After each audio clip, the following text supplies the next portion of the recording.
Assalamualaikum warahmatullahi wabarakatuh. Baik, video ini kami buat untuk menyelesaikan tugas ujian akhir semester kami pada mata kuliah akuntansi manajemen yang diampuh oleh Bapak Muhammad Ridwan Syah Pasolo SE M ACC AK CA. Baik, sebelum lanjut ke video berikutnya, saya akan memperkenalkan diri terlebih dahulu.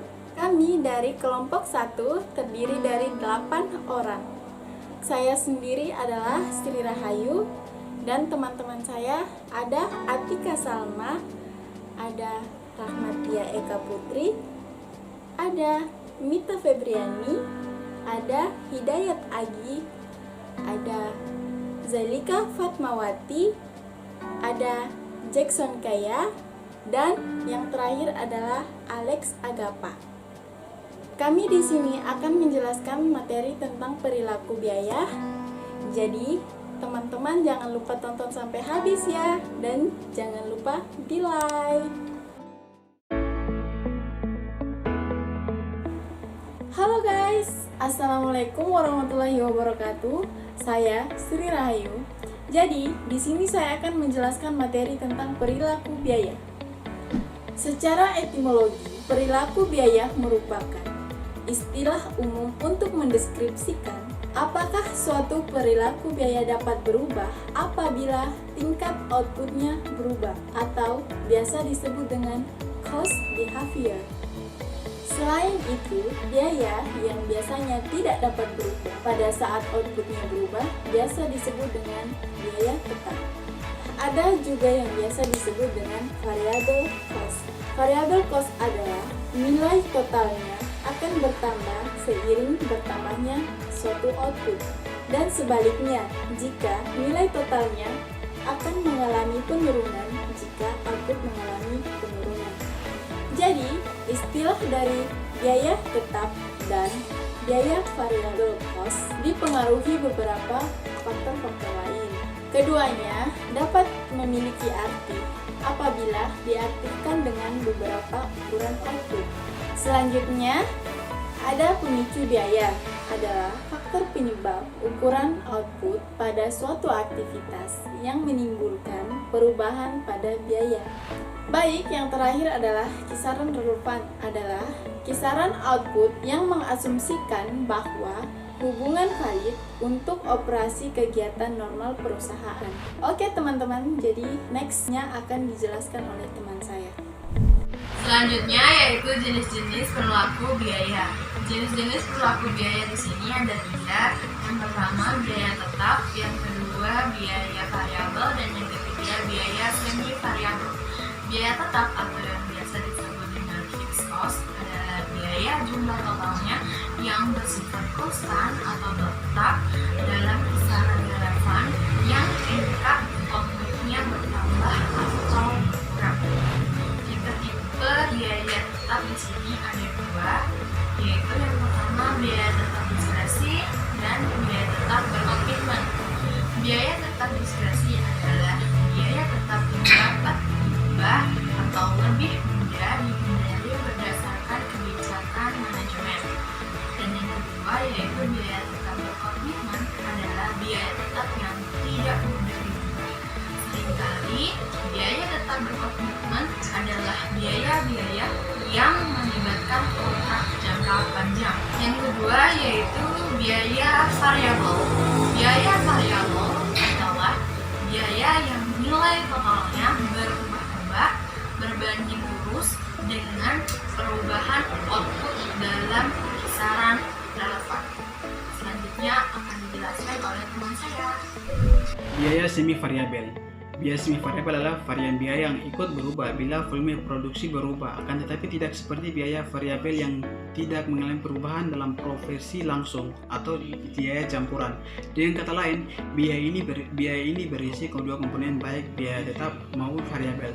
Contohnya adalah penyewaan truk pengangkut di mana sewa tetap yang dibayarkan masih harus ditambah dengan beban variabel yang disyaratkan pada jarak tempuh dan biaya tenaga kerja di mana pengeluaran beban terdiri atas jumlah tetap ditambah berbagai beban berdasarkan konsumsi.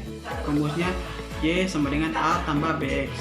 Di sini G sama dengan total biaya, A sama dengan total biaya tetap, B sama dengan biaya variabel per unit, X sama dengan output yang dihasilkan. Biaya ini memiliki metode tinggi dan rendah untuk memisahkan komponen-komponen dari persamaan biaya semi variabel. Metode relatif umumnya digunakan oleh manajemen dan akuntan untuk memperkirakan variabel dan komponen biaya tetap adalah metode tinggi dan rendah. Kita dapat memisahkan biaya variabel dan tetap, yaitu biaya variabel Y2 dikurang Y1 dibagi X1 dikurang X2, di mana di sini Y1 sama dengan biaya pada tingkat aktivitas yang rendah, Y2 biaya di tingkat aktivitas yang tinggi, X1 tingkat aktivitas rendah, X2 tingkat aktivitas tinggi. Metode tinggi rendah memiliki keuntungan dan kerugian. Keuntungan utama yaitu adalah relatif mudah dihitung dan kerugiannya itu tidak ada faktor asing yang diperhitungkan. Ya, materi berikutnya akan dijelaskan oleh teman saya. Perkenalkan, nama saya Hidayat Agi. Di sini saya akan melanjutkan pembahasan dari teman saya sebelumnya. Dan pembahasan yang saya akan jelaskan yaitu tentang biaya campuran.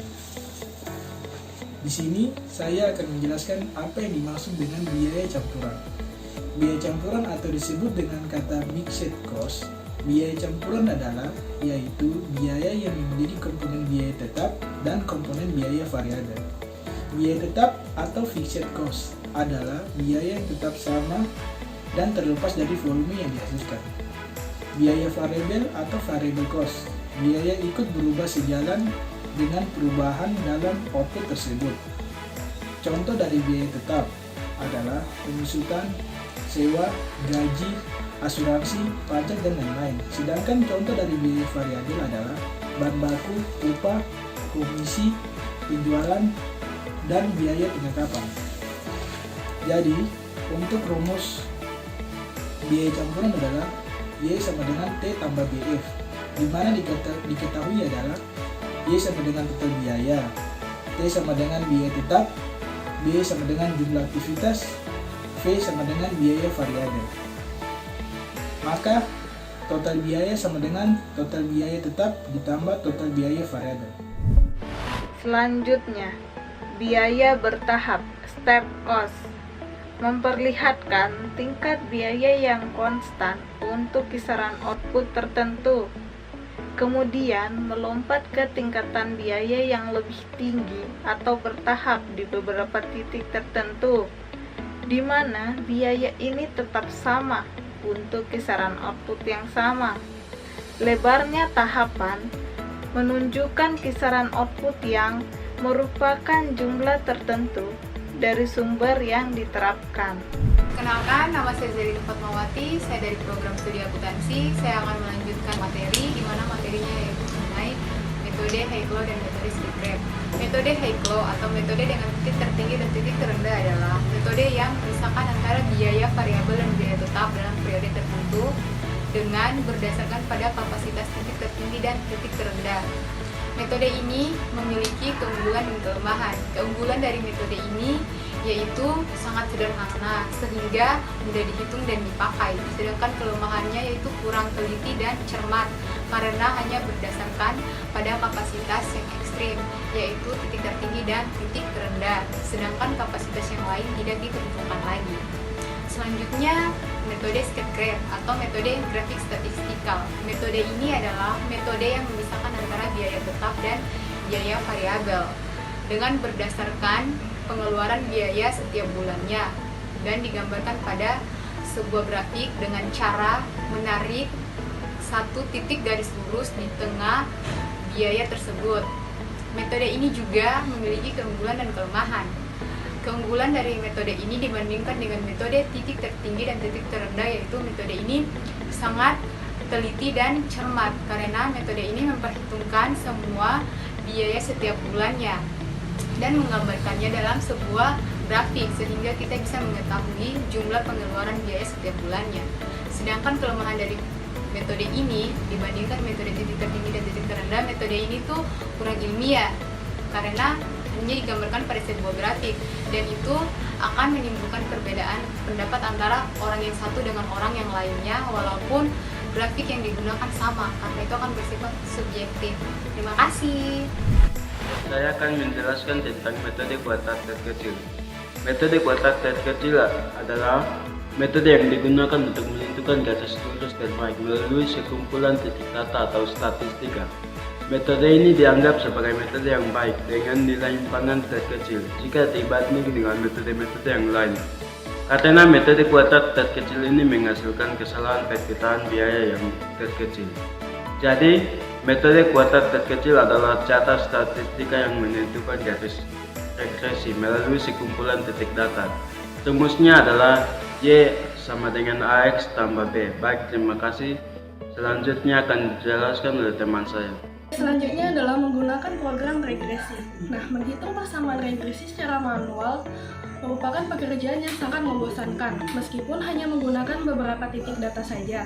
Nah, saat jumlah titik data tersebut bertambah, otomatis perhitungan secara manual menjadi tidak efisien. Untungnya, paket spreadsheet seperti Microsoft Excel memiliki fitur regresi yang dapat digunakan untuk melakukan perhitungan tersebut. Anda cukup memasukkan datanya saja.